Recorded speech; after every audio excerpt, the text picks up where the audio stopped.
सहायता क्रॉसिंग पर हमास का हमला, जिसमें इजरायली सैनिक मारे गए, कल रात इस बात का सबूत था कि आतंकवादी समूह फिलिस्तीनियों को मानव ढाल के रूप में उपयोग कर रहा है, जिससे गाजा में हिंसा समाप्त होने की उम्मीदें धूमिल हो गई हैं। यह वृद्धि तब हुई जब युद्ध विराम वार्ता का नवीनतम दौर विफलता के करीब था। इजरायली प्रधानमंत्री बेंजामिन नेतन्याहू ने युद्ध के किसी भी अंत से साफ इनकार कर दिया।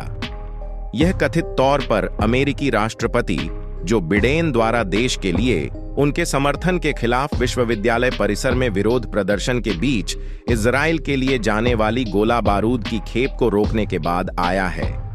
इजरायली सेना ने कहा कि कल दक्षिणी गाजा में नागरिक आश्रयों के पास से केरेम शालोम क्रॉसिंग की ओर 10 रॉकेट दागे गए, जिसमें 3 सैनिक मारे गए और 11 घायल हो गए।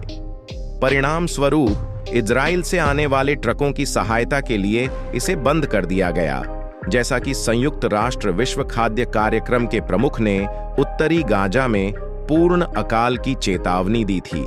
इजरायली सेना ने हमले को आतंकवादी संगठन द्वारा मानवीय सुविधाओं और स्थानों के व्यवस्थित शोषण और मानव ढाल के रूप में गजान नागरिक आबादी के उनके निरंतर उपयोग का एक स्पष्ट उदाहरण बताया। कट्टरपंथी पूर्व इजरायली प्रधानमंत्री नफ्ताली बेनेट ने कहा, हाँ, वे भोजन और सहायता की अपनी जीवन रेखा पर बमबारी कर रहे हैं।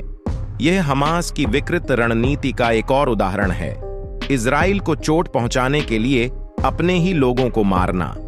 इजराइल के विदेश मंत्रालय ने कहा, हमास ने मानवीय केंद्रों पर नागरिक केंद्रों से रॉकेट दागे। यह आपको वह सब कुछ बताता है जो आपको जानना आवश्यक है। लेकिन हमास के सूत्रों ने जोर देकर कहा कि लक्ष्य एक इजरायली सैन्य अड्डा था और नागरिकों को मानव ढाल के रूप में इस्तेमाल करने से इनकार किया। यह तब हुआ जब काहिरा में हमास वार्ताकारों और मिस्र और कतरी मध्यस्थों के बीच बातचीत टूटने का खतरा पैदा हो गया। श्री नेतन्याहू ने कहा कि इजराइल हमास के कब्जे वाले 130 से अधिक बंधकों की रिहाई सुनिश्चित करने के लिए लड़ाई रोकने को तैयार है। लेकिन हमास का कहना है यह कि कोई भी युद्ध विराम गाजा में चल रहे युद्ध की समाप्ति का हिस्सा होना चाहिए। इजरायली रक्षा मंत्री योव गैलेंट ने चेतावनी दी कि गतिरोध का मतलब है कि रफ़ा को निशाना बनाते हुए आगे की सैन्य कार्रवाई, जहां 10 लाख से अधिक विस्थापित गजान निवासियों ने शरण ली है, बहुत निकट भविष्य में शुरू होगी है।